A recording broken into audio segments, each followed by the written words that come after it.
नमस्कार। नवरात्रि की आपको बहुत बहुत शुभकामनाएं, मंगल कामनाएं। मैं इस समय, जैसा कि आपको पता है कि मैं इस समय अपने गांव में हूं और इस समय अभी भागवत पुराण से, महापुराण, देवी भागवत महापुराण से की कथा से मैं यहां पर अभी आपके बीच में लाइव आया हूं कुछ विशेष बात को लेकर, क्योंकि कल मैंने एक पोस्ट डाली थी शाम के समय, इनके समय शायद, एक वित्त मंत्री जी के ओएसडी का एक मैंने पत्र डाला था, जिसमें कुछ लोगों की उन्होंने सिफारिश करते हुए केदारनाथ, रुद्रप्रयाग के जिलाधिकारी को पत्र लिखा था। तो मैंने एक आसान से लहजे में लिखा था कि सिफारिशी दौर जारी है, विधानसभा भर्ती घोटाले के सिफारिशों के बाद सिफारिशी पत्र अभी भी जारी हैं। तो उस पर कुछ लोग, कुछ हमारे मित्रगण, कुछ मंत्री जी के दरबारी जो उस पर कूद पड़े, उस पोस्ट पर कूद आए। और मुख्य रूप से वो लोग थे, जब मैंने बाद में पता किया, क्योंकि मैं उनके लिए इस समय लाइव आया हूँ असल में, क्योंकि वो मैं उनके जवाब में ज़्यादा लिख नहीं पाया फेसबुक के माध्यम से। उन्होंने, कई लोगों ने उसमें आपत्ति बचाई, इसमें गलत क्या है। नेता मंत्री लोग इस तरह चिट्ठियाँ, सिफारिशी चिट्ठियाँ देते रहते हैं और इसमें गलत क्या है। और कुछ लोगों ने मुझे ज्ञान देने का भी काम किया। कुछ लोगों ने ये कहा कुछ लोगों ने ये भी कहा कि ये इतना भी इनको ज्ञान नहीं है कि ऐसे पत्र तो होते हैं, इस तरह के पत्र तो चलते रहते हैं। तो मैंने उनको पलट के ये भी कहा, और मैं यहाँ से भी कहना चाहता हूँ कि आप मेरे उस लाइव को ज़रूर पढ़ें। मैंने क्या उस पोस्ट को ज़रूर पढ़ें। मैंने उसमें सिंपल से शब्दों में लिखा था कि विधानसभा घोटाले सिफारिशों के बाद, विधानसभा भर्ती घोटाले की सिफारिशों के बाद मंत्री जी के सिफारिशी पत्र अभी भी जारी हैं। और उसमें मैंने ये नहीं लिखा था कि ये गलत है, उसमें ये नहीं लिखा था कि सही है, कुछ भी नहीं लिखा था। लेकिन उसमें मेरे कुछ मित्र जो मेरा मंत्री जी के दरबारी थे, जो दरबारी आप समझ सकते हैं, जो दरबार में रोज़ जी उजी करते हैं, कुछ एक तो ऐसे थे कि जो चुनाव में रात के समय आके हमसे कहते थे कि बस आपके साथ में हैं, कुछ मिठाई लगा दीजिए, कुछ ये कर दीजिए। तो हम समझ गए थे ये दो तरह के लोग हैं। तो हम इस तरह का काम नहीं करते। हमने इस तरह से उनको अपने से दूर रखा, और आज उनके चेहरे सामने भी नज़र आ रहे हैं कि रात के अंधेरे में हमसे आने मिलते थे। तभी जो विधानसभा अध्यक्ष थे और विधायक के प्रत्याशी थे और अभी मंत्री हैं, उनके खिलाफ हमारे पास आके खूब बोलते थे। और जिस दिन वो जीते, उस दिन सबसे पहले माला लेके वही लोग सबसे आगे अपने आप को साबित करने के लिए खड़े दिखाई दिए।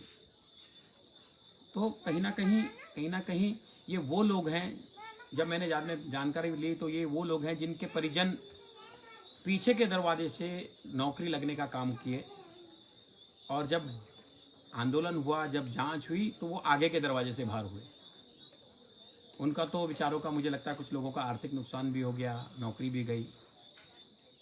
तो वो लोग तुरंत बिलबिलाते हुए इसमें कूद पड़े और मुझे ज्ञान सिखाने लगे। एक तो हमारा एक छोटा भाई है जो जीवन भर कॉलेज टाइम से हमसे ही तमाम तरह के काम लेता रहा, और जैसे ही सत्ता आ गई, सत्ता पक्ष में पत्नी को नौकरी लग गई, तो वो जी हुजूरी करने लगे, दरबारी बन गए। वहाँ उनके पक्ष में हमारे प्रति कुछ ऐसा लिखने लगे कि जो छोटे और बड़े का लिहाज भी नहीं रहा।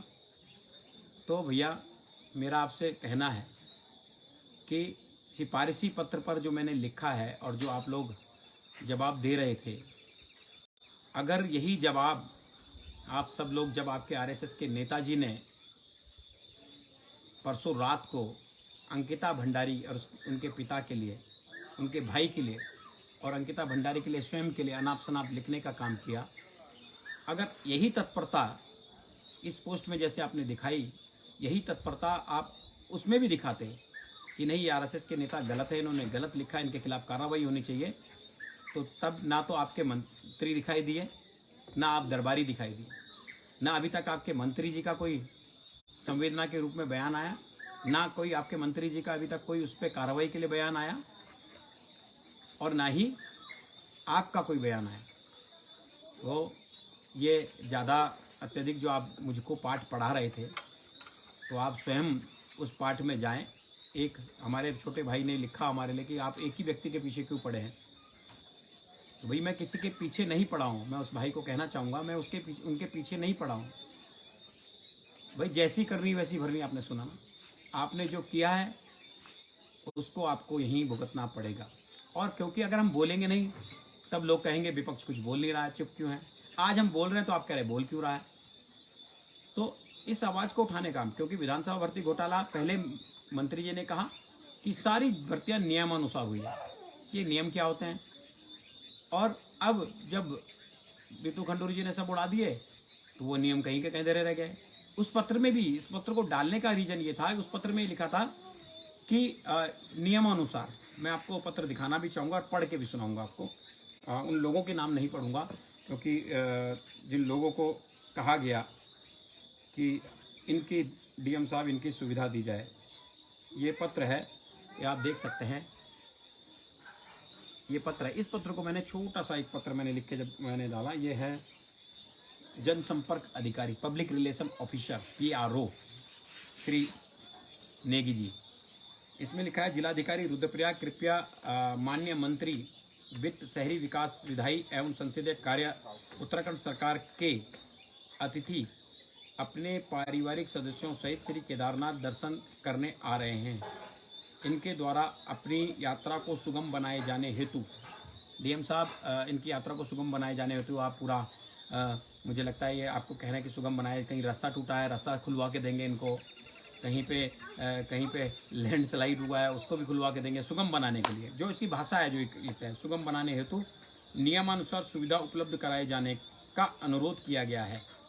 यात्री का विवरण इस प्रकार है, इसमें नीचे यात्रियों का विवरण है कुछ लोगों का, और ये भी इसमें स्पेशल अरेंजमेंट जो लिखा है, जो अरेंजमेंट उन्होंने रिक्वायर किया है कि 1 अक्टूबर 2022 को फाटा से केदारनाथ धाम हेतु हेलीकॉप्टर टिकट आने जाने हेतु, हालांकि नीचे एक मैंडेट किया था, आपसे अनुरोध है कि उपरोक्त व्यवस्था नियमानुसार भुगतान के आधार पर उपलब्ध कराए हेतु संबंधित को निर्देशित करने का कष्ट करें।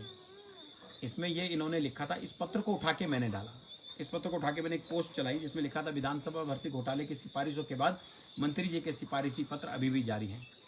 उसमें जो लोग बिल बिलाए, उन लोगों से मैं कहना चाहता हूँ, आपको बिल बिलाने की जरूरत नहीं है। मैंने कहीं भी ये नहीं कहा कि मंत्री जी ने गलत लिख दिया, या मंत्री जी के OSD ने गलत लिख दिया, मंत्री जी के PRO ने गलत लिख दिया, मैंने तो नहीं कहा और आज भी नहीं करूँ। लेकिन मैं ये कह रहा हूँ कि आप जो बिल बिलाने वाले हो, आपके परिवार के लोगों की नौकरी लगी है, और उसमें से तो एक RSS के बड़े नेता थे, वही कई दिनों तक प्रचार में भी मैंने सुना कि कई सालों तक बाहर भी रह के आए।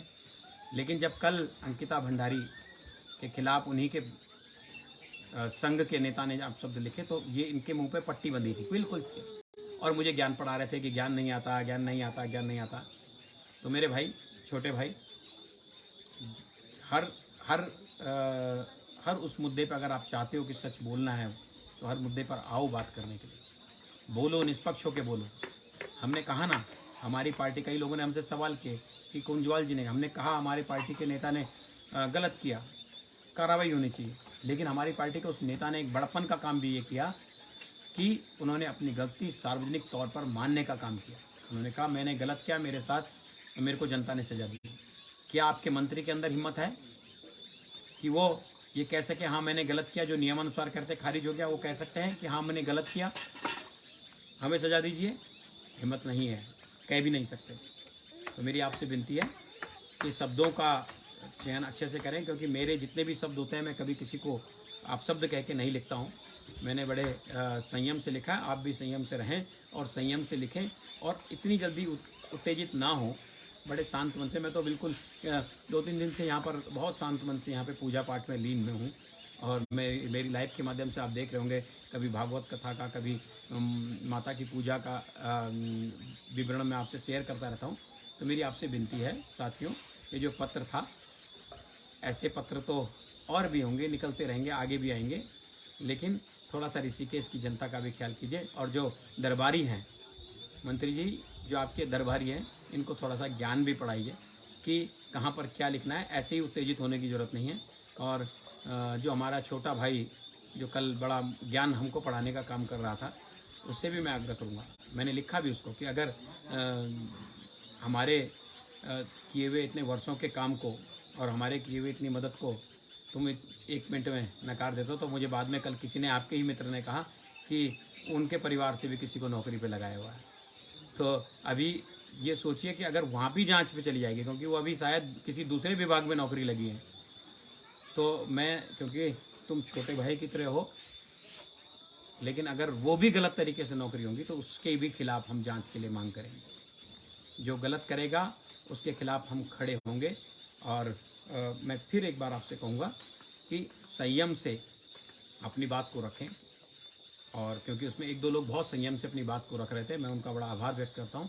लेकिन जिनके परिवार के लोग नौकरी पर लगे थे, वो थोड़ा संयम खो रहे थे। जिनका शायद क्या कहूँ मैं, लेकिन वो संयम खो रहे थे, तो मैं उनसे भी कहूँगा कि वो मेरी इस वीडियो को ज़रा देख रहे होंगे, तो मेरी उनसे विनती है, वो सभी छोटे भाई हैं, लगभग छोटे हैं मुझसे उम्र में, तो उनसे भी मेरी विनती है कि थोड़ा संयम रख के बात करें। मैंने आपसे संयम रख के, मैंने आपको भी जो जवाब दिया तो जी करके और आप करके दिया होगा। तो मेरी आपसे विनती है कि यह जो आपने उत्तेजना इसमें दिखाई, ऐसे ही जब कभी गलत होता है तो उसके लिए पार्टी हित से ऊपर उठकर उत्तेजना दिखाते हुए, तेज़ी दिखाते हुए सोशल मीडिया पे भी और फील्ड पे भी उतर के अगर काम करेंगे तो अच्छा लगेगा, तो हम आपकी तारीफ़ करेंगे। और मैं बहुत सारे उन बीजेपी के भाइयों का भी आभार व्यक्त करूंगा जिन्होंने कल इस मुद्दे पर आगे आकर कार्रवाई की मांग की। ये भी अपने आप में दलगत राजनीति से ऊपर उठ के आपने जो काम किया, वो आप बधाई के पात्र हैं। तो मैं आप सबका एक बार फिर आभार व्यक्त करता हूँ। ये आना नहीं चाह रहा था, मैं इस बात में चर्चा नहीं करना चाह रहा था, लेकिन जब कल अति हो गई, कल रात तक कुछ लोग बहस कर रहे थे, तो फिर मुझे लगा कि मुझे आना चाहिए। और कुछ मैंने बताया ना, कुछ ऐसे लोग जो बहस कर रहे थे, जो चुनाव में रात के उधर से हरिपुर से तक हमारे पास आते थे, जहाँ जहाँ हमारी वो चलती थी, हमारे पीछे पीछे घूमते थे कि बात कर लो, गाड़ी में बैठ के बात कर लो। तो वो इस समय संगठन के प्रति बड़ी वफादारी और अपने आप को वफादार कह के मुझे ज्ञान पढ़ाने का काम कर रहे थे। तो मैंने उनको लिखा भी था कि भैया राज को राज रहने दो, राज खुलेंगे तो आप कैसे मंत्री जी के दरबार में दरबारी के रूप में खड़े हो पाएंगे। तो सब लिखा हुआ है, सब अंकित है हमारे पास। धन्यवाद। जय भारत, जय उत्तराखंड, जय माता दी।